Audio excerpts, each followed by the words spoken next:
Bueno, gracias por ver este video. En este momento comenzamos una pequeña enseñanza acerca de la palabra de Dios y algunos conceptos básicos de conocimiento respecto de también de la psicología, ¿verdad? Entendiendo que el conocimiento humano acerca de sí mismo, ¿cierto? Es un conocimiento que ayuda a predecir en ciertas instancias la conducta y el comportamiento humano.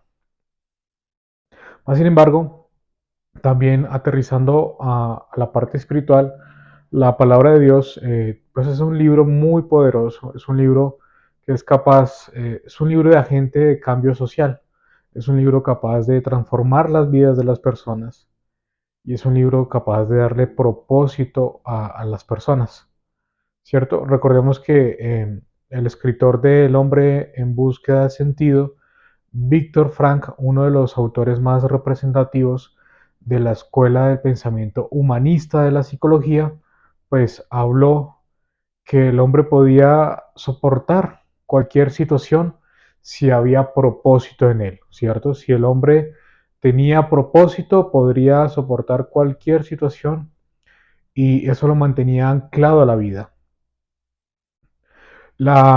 Entendiendo también que en esa época las personas que estaban en los campos de concentración, Víctor Frank era un psiquiatra judío que fue capturado con su familia y enviado a un campo de concentración nazi. Su familia falleció, él fue el único que soportó toda esta estadía en esos campos y se encontró con que las personas que dejaban de comer, dejaban de reír, dejaban de comunicarse socialmente, eran las personas que no necesariamente eran asesinadas, pero sí morían. Y entonces, entendiendo los tiempos, que es el título de esta predicación o enseñanza, pues es una prédica o enseñanza guiada para entender también los tiempos no tan buenos, ¿no? Los tiempos donde no queremos pasar. Siempre que nos sentamos en la silla del dolor, el tiempo se dilata, ¿cierto? La percepción del cerebro hacia el tiempo es totalmente distinta.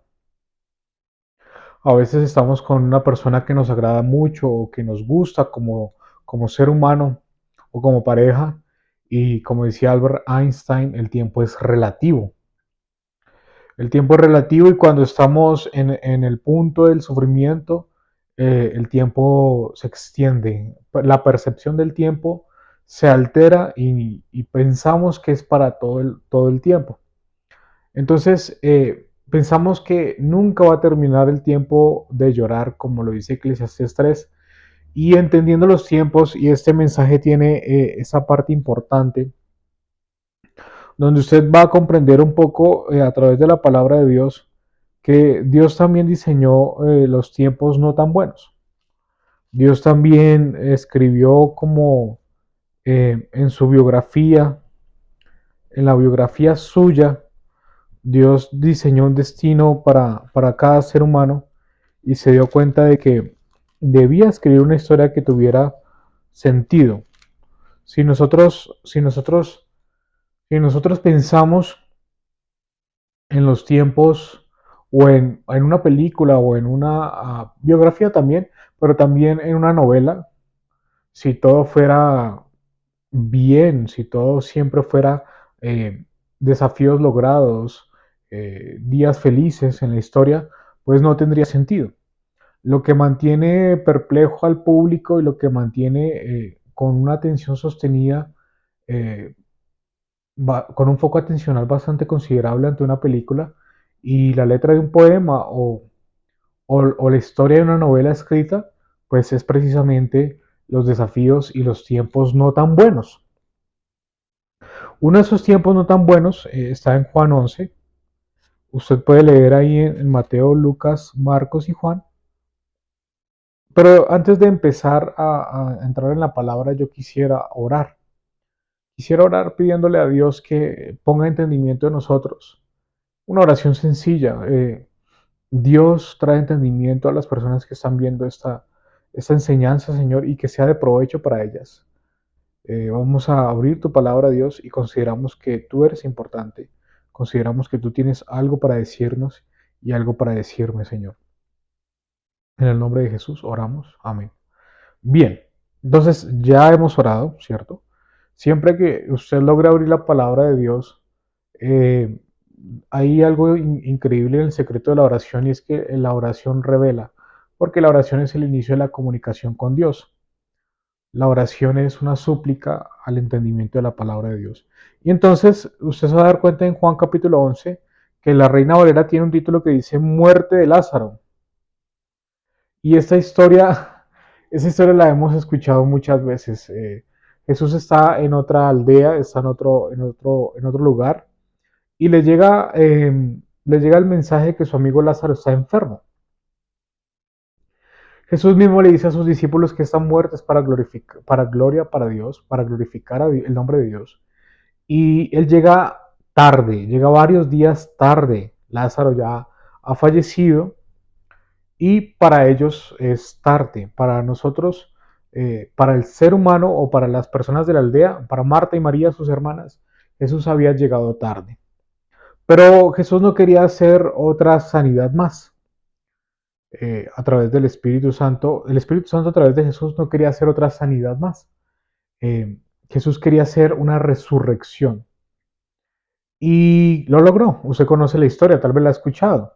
Lázaro, ven fuera. Removieron la piedra y Lázaro salió. Las hermanas decían, no, maestro, porque, no, Jesús, porque ya hiede, ya huele a descomposición. Pero Lázaro sale resucitado y dice la palabra que a causa de este milagro, muchos comenzaron a creer en Jesús. Eh, Mire, nosotros siempre hemos podido pensar, usted puede anotarlo ahí, si usted está anotando, esta enseñanza es de gran menester, es de gran ventaja.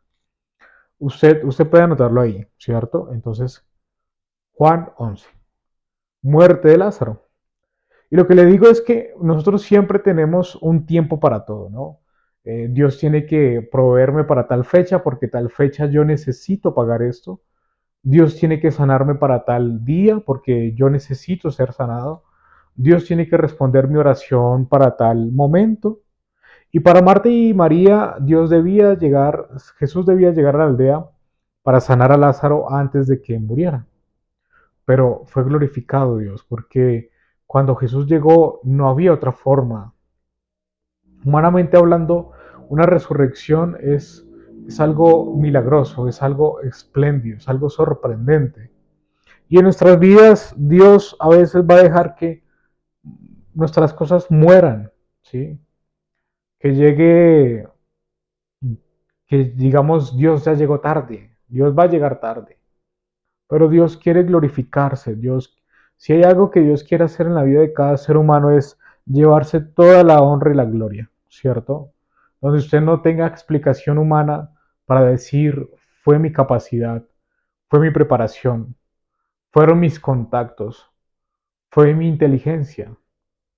Dios quiere llevarse todo el crédito porque el aplauso le pertenece a Dios. El aplauso le pertenece a Dios y Dios quiere hacer realidad que usted glorifique el nombre de Dios con una alabanza genuina, no una alabanza viciada porque usted logró tener una respuesta a su manera y a sus modos. Sí, también hablando del tiempo, vamos a navegar en la vida de Salomón. Salomón fue el hombre más sabio de la época de él, ¿verdad? No hay otro rey que se haya levantado en Israel como él, ni habrá otro rey tan sabio como él, excepto Jesucristo. Pero usted puede observar acá en Eclesiastés, usted puede ir a buscar Eclesiastés, yo lo estoy buscando acá, allá le encontré. Eclesiastés, mire, cuando uno lee Eclesiastés, uno se da cuenta del pensamiento y la conclusión a la cual llegó Salomón, muy posible en su vejez. Recordemos que Salomón, allá en el libro de Reyes en el libro de Reyes, habla que Salomón, pues, fue un rey muy opulento y fue un rey que hizo un gran sacrificio de animales para pedirle hacerle una petición a Dios. ¿verdad? Y él le pide a Dios sabiduría para discernir entre lo que está bien y lo que está mal. En otra parte, dice sabiduría para escuchar juicio. Recordemos que los reyes en esa época, los reyes tenían que escuchar al pueblo y hacer un juicio. De ahí viene la historia de las dos prostitutas que tienen hijos y un hijo se le muere a la otra y la otra lo cambia y van hacia el juicio de Salomón. Es un juicio donde el pueblo se maravilló por la determinación que había tenido Salomón para hacer el juicio referente a eso. Es algo muy famoso el juicio de Salomón respecto a eso.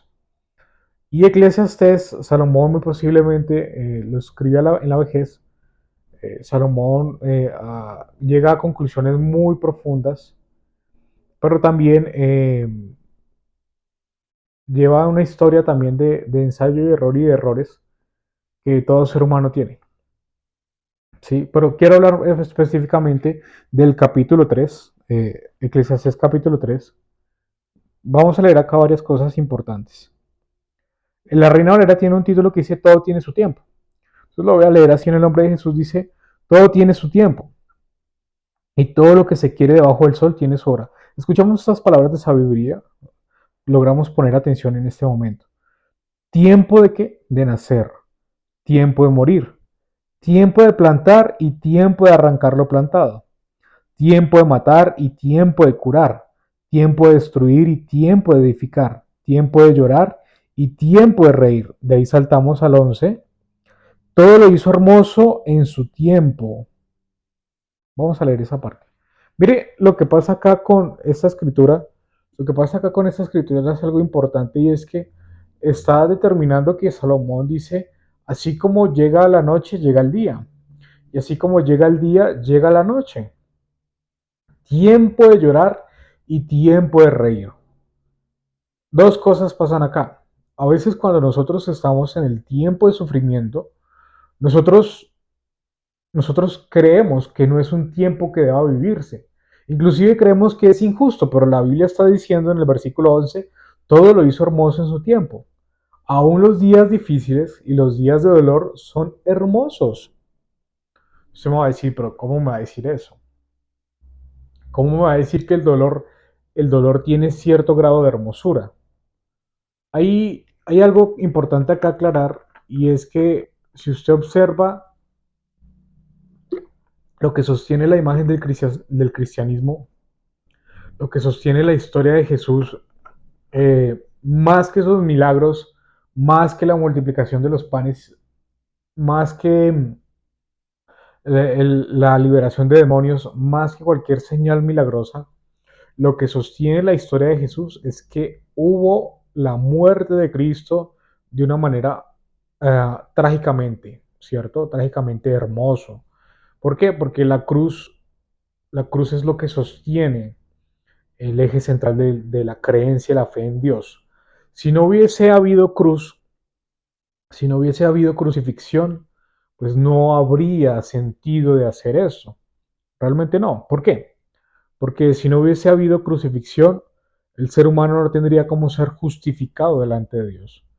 Ahora usted que es creyente, y si no es creyente, usted puede experimentar, arrodillarse y orar ante Dios y ser escuchado, sentir la presencia de Dios y ser escuchado. Pero todo eso tiene sentido porque Cristo fue a la cruz. Cristo se negó a sí mismo yendo a la cruz.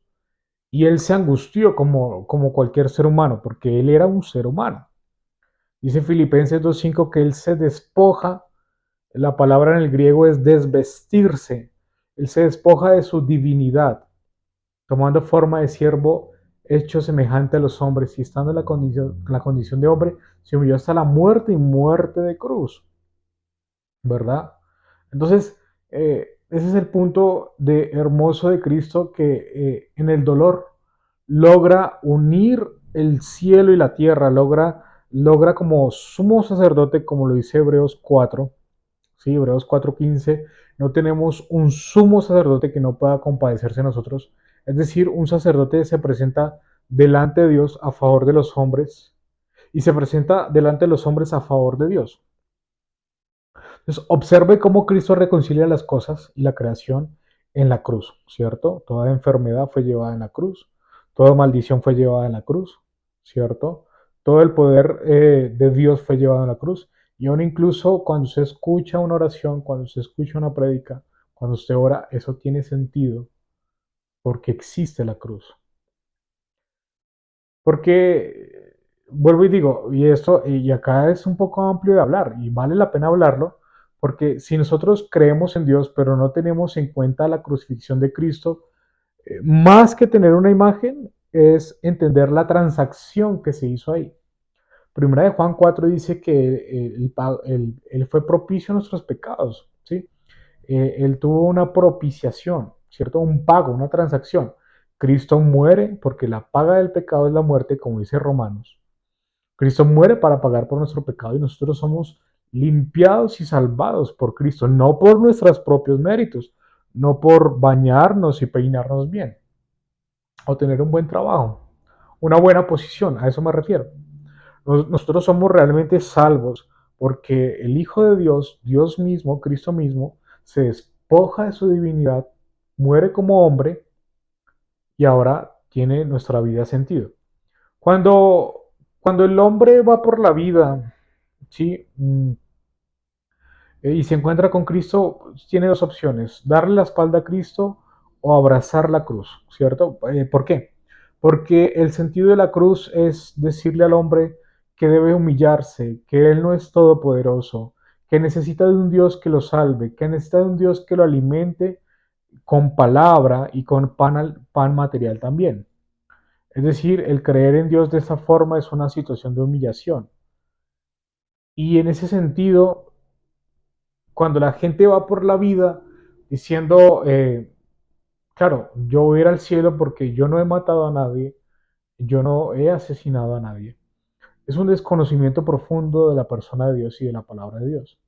Porque esa persona no va a ir al cielo por ser buena, esa persona va a ir al cielo por creer en la justificación de Cristo en la cruz. Pero eso no es para decir quién es salvo y quién es condenado. Eso no le corresponde a un ser humano.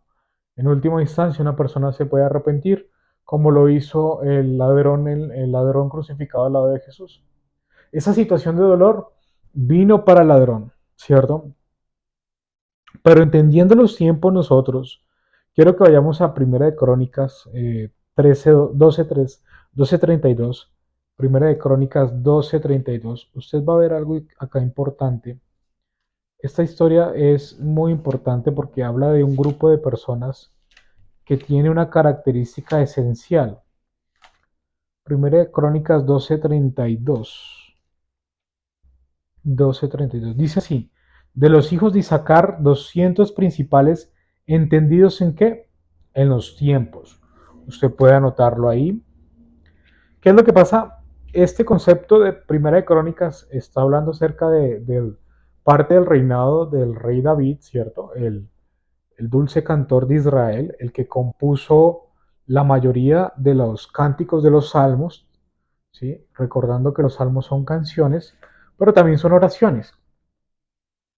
Entonces, acá lo que sucede es que comienza a hablar de un grupo de personas que tiene una característica y es que eran entendidos en los tiempos, ¿cierto? De ahí viene el título de esta enseñanza. Entendidos en los tiempos es la capacidad de poder hacerle frente a la vida. ¿Por qué? Porque específicamente el título que tiene este capítulo son los guerreros de David. El ejército de David, perdón. Y el ejército de David estaba para conquistar y para dominar y para ganar batallas y guerras.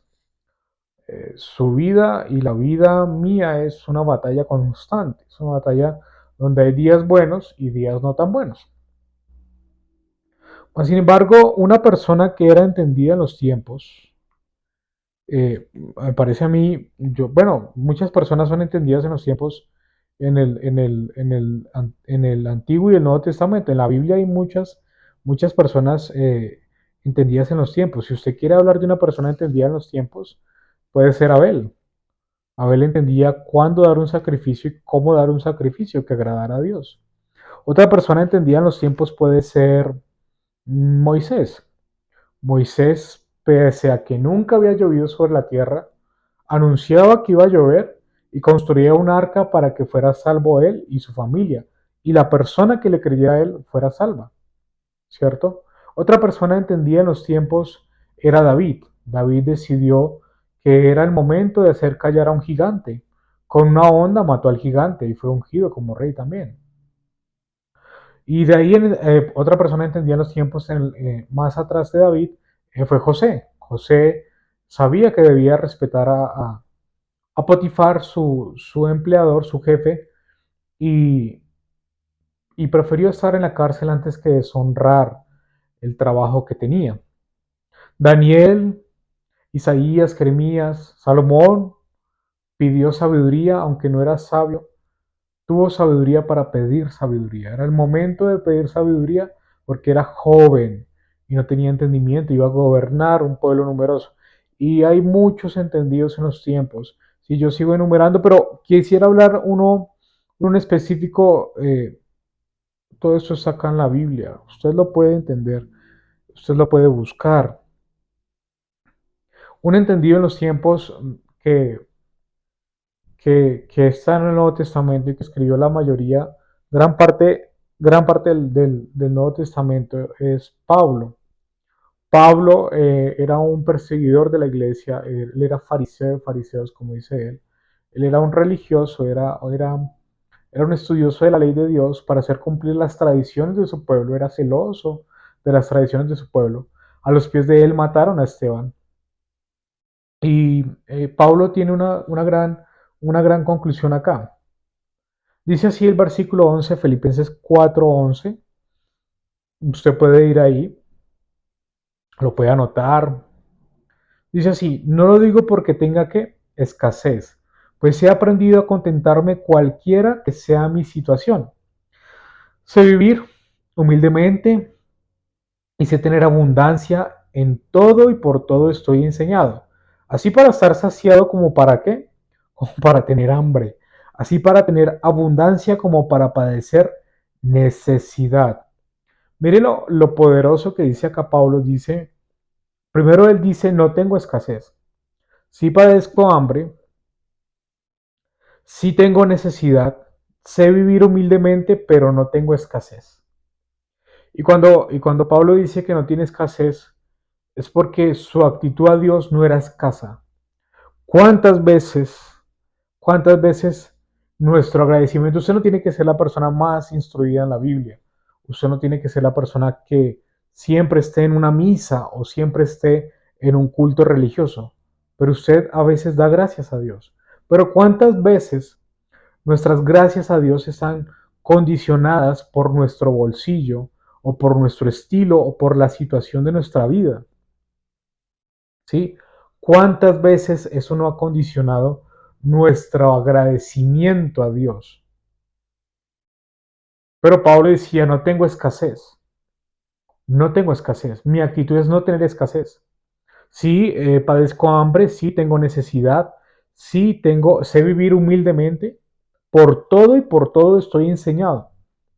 Yo creo que nuestra actitud frente a Dios es la de no tener escasez. Es una contradicción, pero de eso se trata la fe. De eso se trata la fe. La Biblia dice que sin fe es imposible agradar a Dios, porque el que se le acerca es necesario que crea que le hay y que es galardonador de los que le buscan. Entonces, observe que la fe es la capacidad de llamar las cosas que no son como si fuesen. Y Pablo dice, simplemente no tengo necesidad. Sí padezco hambre, sí tengo necesidades, pero no tengo escasez, perdón, no tengo escasez. Y Pablo sabía darle las gracias a Dios. Y yo me pregunto, en ese momento y en esas situaciones tan difíciles que Pablo tenía, porque no solamente Pablo padecía necesidad y padecía hambre, y Pablo, pese a que, como dice una de sus cartas, él podría vivir del Evangelio, no lo usó para vivir del Evangelio. Él trabajaba, él hacía carpas para no ser gravoso a los hermanos y para tener, según él, mayor gloria delante de Dios, o delante de él, más bien. porque él dice, esta es mi gloria que nadie me va a quitar, que gratuitamente enseñe yo que el Evangelio, ¿cierto? Pablo es un tipo digno de admirar, ¿no? Por eso dice a uno de sus discípulos, sed imitadores de mí como yo de Cristo. Bueno, segunda de Corintios 12:7. Este es el siguiente versículo bíblico y observemos que Pablo era entendido en los tiempos, ¿sí?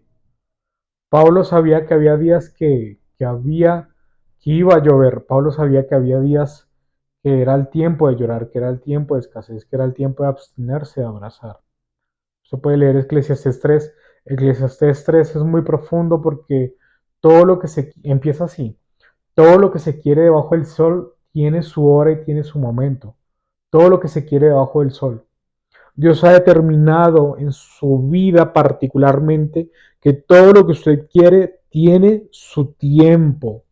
Y Pablo, bueno, pero acá podemos venir, bueno, si todo lo que se quiere debajo del sol tiene mi tiempo, ¿por qué aún yo sigo enfermo? ¿Por qué aún yo padezco necesidad? Pablo, segunda de Corintios 12:7, Pablo tenía una situación difícil. Mire lo que dice acá, y para que la grandeza de las revelaciones no me exaltase desmedidamente, me fue dado un aguijón en mi carne, un mensajero de Satanás que me abofetee para que no me enaltezca sobremanera. Y esto lo que he dicho, esto lo dice una persona muy importante en algún momento, y es que la enfermedad que le viene al creyente es distinto a la enfermedad que le viene a la persona que nunca va a buscar de Dios. Hay muchas personas que aún en su lecho de muerte blasfeman el nombre de Dios. Y el ejemplo más claro es la crucifixión de Cristo. A los lados de Jesús crucificaron a dos ladrones. La misma situación, la misma sentencia para el mismo juicio por el mismo delito, ser ladrones. Un ladrón dijo, acuérdate de mí cuando estés en el paraíso. Cristo le responde, de cierto te digo, que hoy estarás conmigo en el paraíso. Y otro ladrón, el mismo dolor, la misma condena, solamente tuvo blasfemia ante la presencia de Dios. Entonces, observe que el dolor va a revelar quiénes somos realmente ante la situación y ante la persona de Dios. El dolor siempre va a revelar quiénes somos nosotros. Las situaciones incómodas siempre van a venir. Y Pablo tenía un dolor en su carne, él dice que tenía un aguijón en la carne, muy seguramente, y yo digo que seguramente simplemente era una enfermedad. Era una enfermedad. Usted puede decir, pero ¿cómo puede esto? ¿Cómo puede esta enfermedad? Uh, cómo puede esta enfermedad ser buena para mí? ¿Cómo puede ayudarme? ¿Por qué Dios permite esto en mi vida? ¿Por qué Dios no me sana? ¿Por qué Dios no me provee? ¿Por qué Dios no responde? Usted puede pensar eso,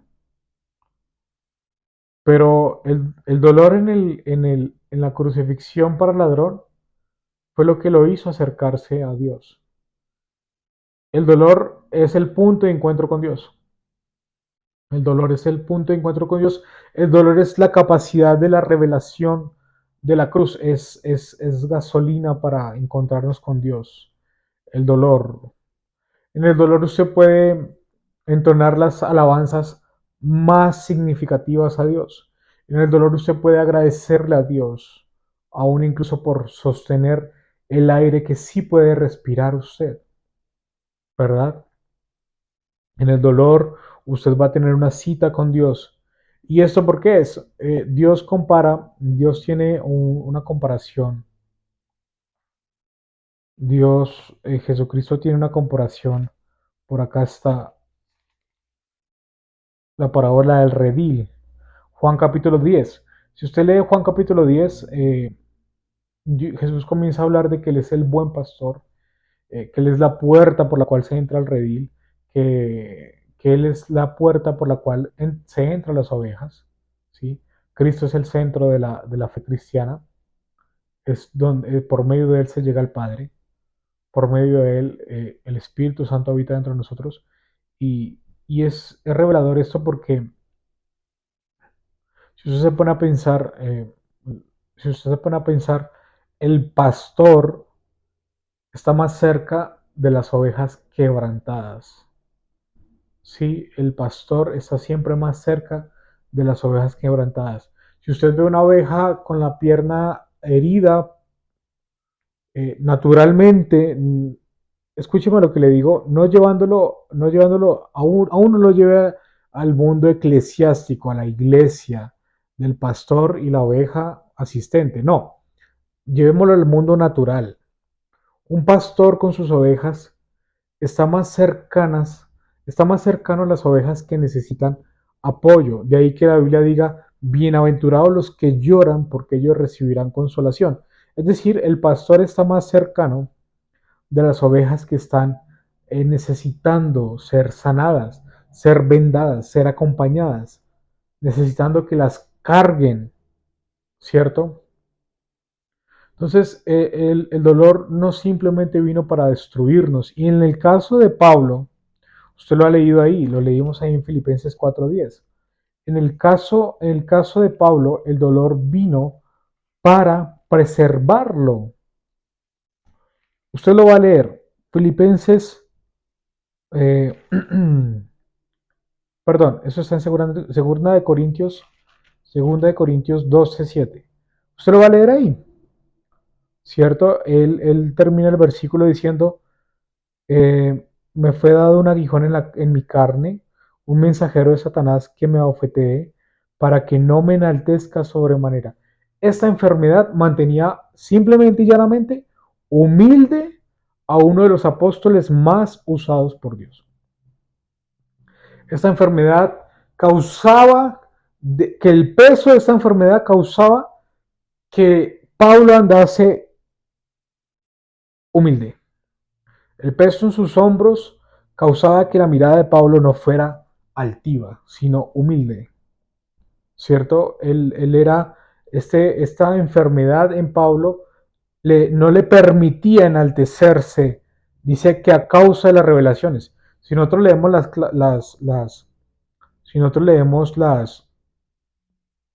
las cartas paulinas, bueno, Gálatas, Efesios, Filipenses, Tesalonicenses, Tito, Filemón, ¿sí? Romanos, primera y segunda de Corintios, Romanos, todas esas cartas, Gálatas, tienen una forma de demostrar la cruz, de mostrar el Evangelio. Y Pablo allí en Romanos habla de la ley y cómo la ley tiene que ver con la revelación de Cristo, la circuncisión que viene no hecha en carne sino en el corazón de Cristo. Primera de Corintios habla acerca de cómo Cristo escoge lo vil y menospreciado y cómo Cristo se glorifica en lo débil, en lo débil y no en lo fuerte del hombre. Entonces comienza a observar que esta situación sucede en Pablo. Pablo está hablando de que la enfermedad que él tenía era para preservar. Pero Pablo lo entendía. Ahora, ¿cómo nosotros entendemos que la situación que nosotros tenemos es para preservarnos?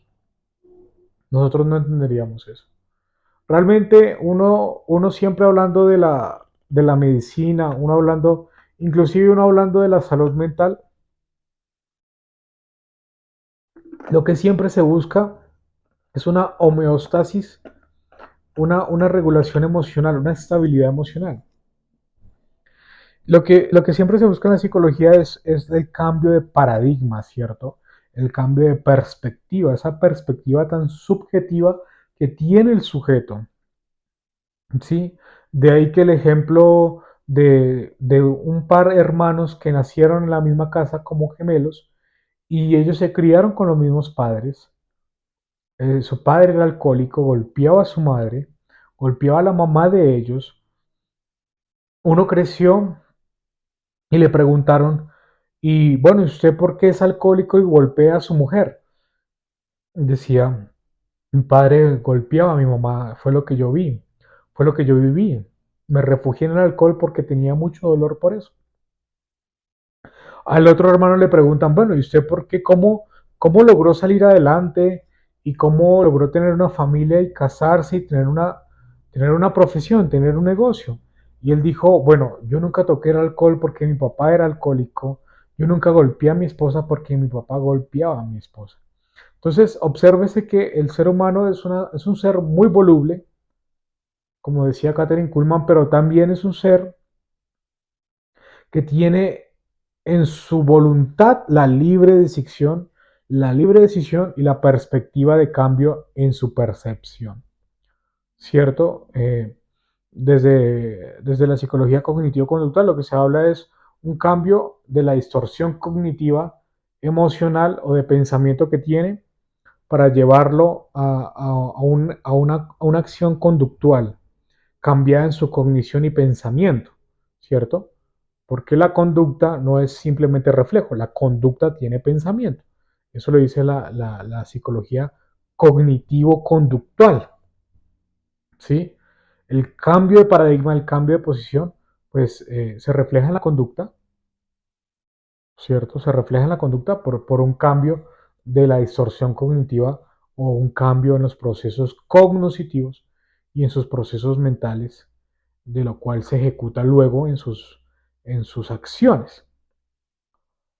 Y Pablo tenía muy claro de que su misión acá en la tierra eh, no tenía nada que ver con sus situaciones extrínsecas, ¿cierto? Nosotros como seres humanos siempre estamos, la mayor parte del tiempo estamos siendo influenciados y mediados por el entorno, ¿cierto? Si llueve, sacamos una sombrilla, nos ponemos botas, si hace sol, nos vamos debajo de la sombra.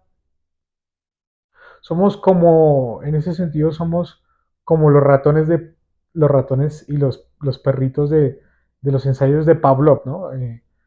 ¿Cómo hago salivar al perro? ¿Con qué estímulo y qué respuesta quiero buscar, ¿no? ¿Qué estímulo tengo y qué respuesta quiero buscar? ¿Cómo funciona la conducta neta del ser humano? Que a veces sí es un acto reflejo, muchas veces inconsciente, por un aprendizaje ya muy mecánico en el ser humano.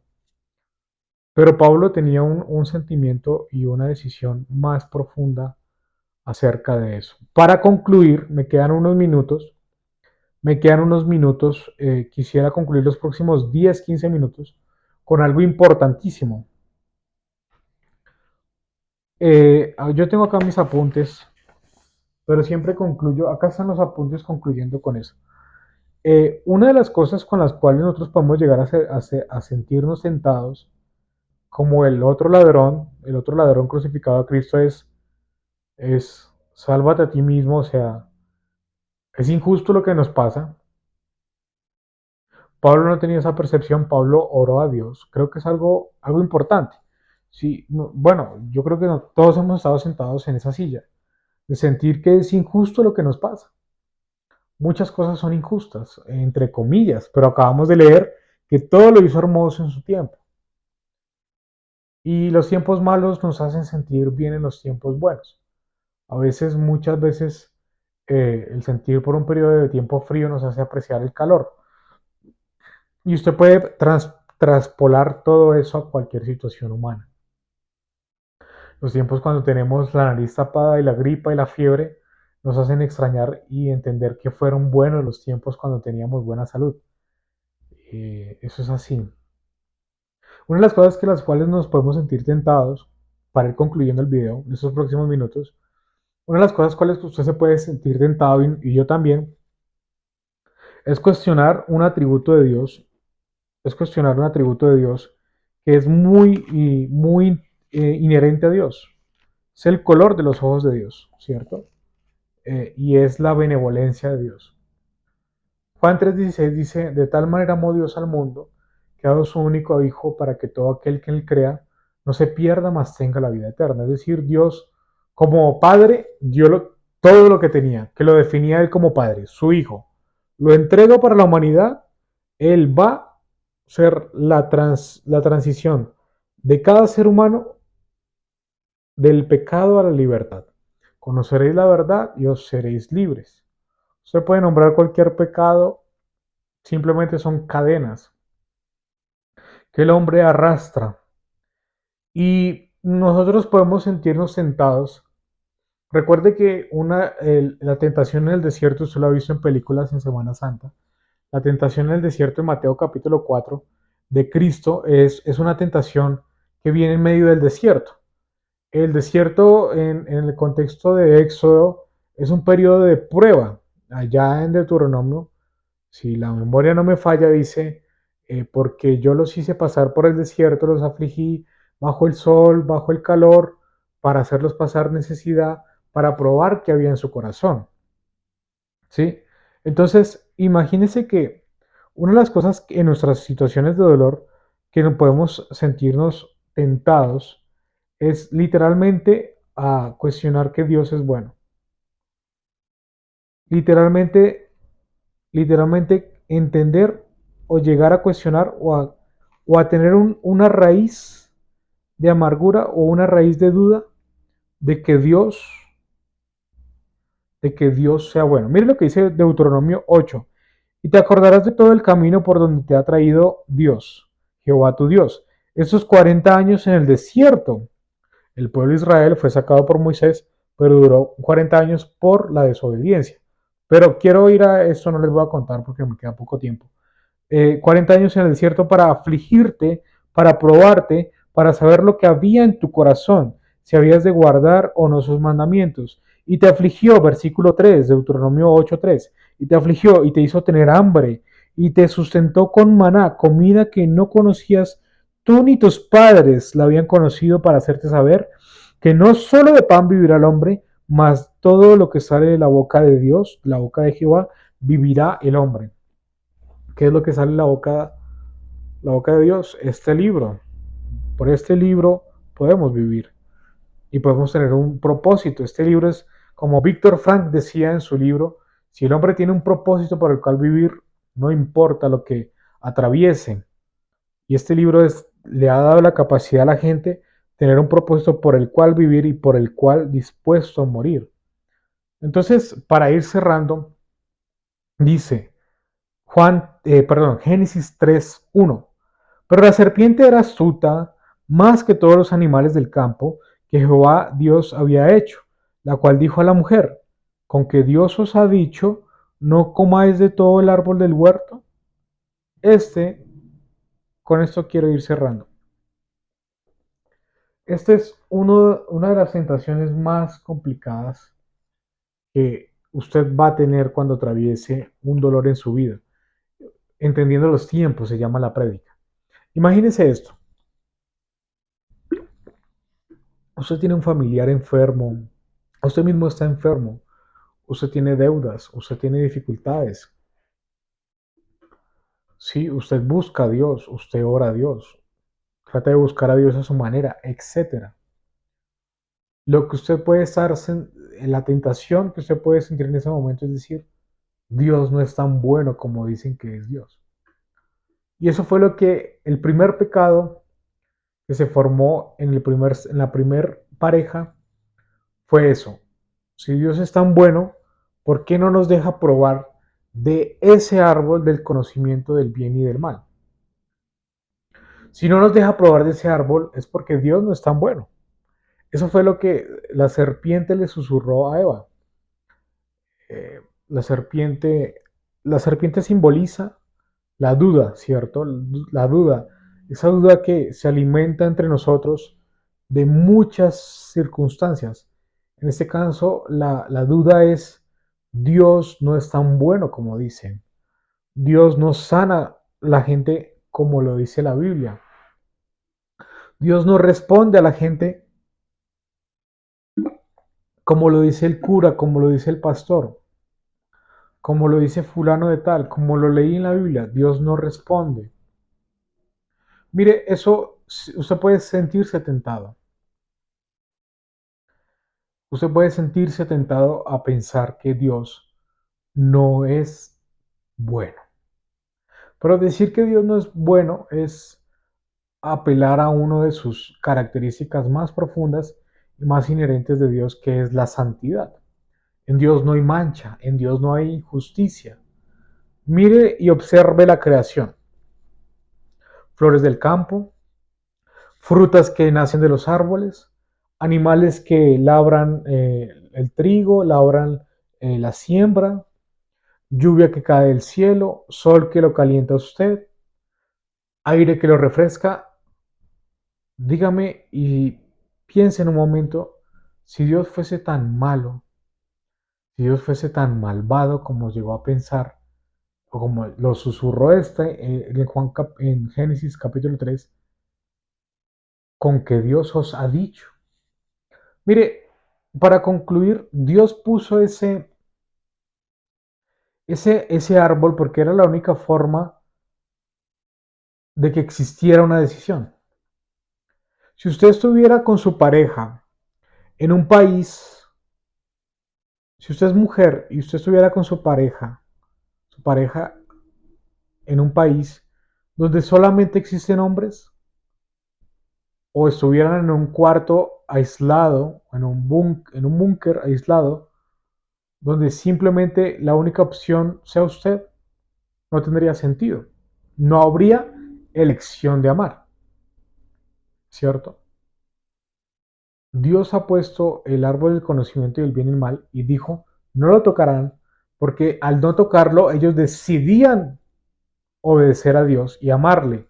De ahí que usted le pregunte a cualquier persona, yo no tengo hijos, de ahí que usted le pregunte a cualquier persona como padre, ¿qué es lo que más los hace sentir amados de sus hijos? Y lo que les va a contestar, y el sentido común se lo va a decir a usted, es la obediencia, ¿cierto? Dios puso ese árbol en el jardín del Edén para observar obediencia. Es decir, Adán y Eva no tenían la Biblia en ese momento.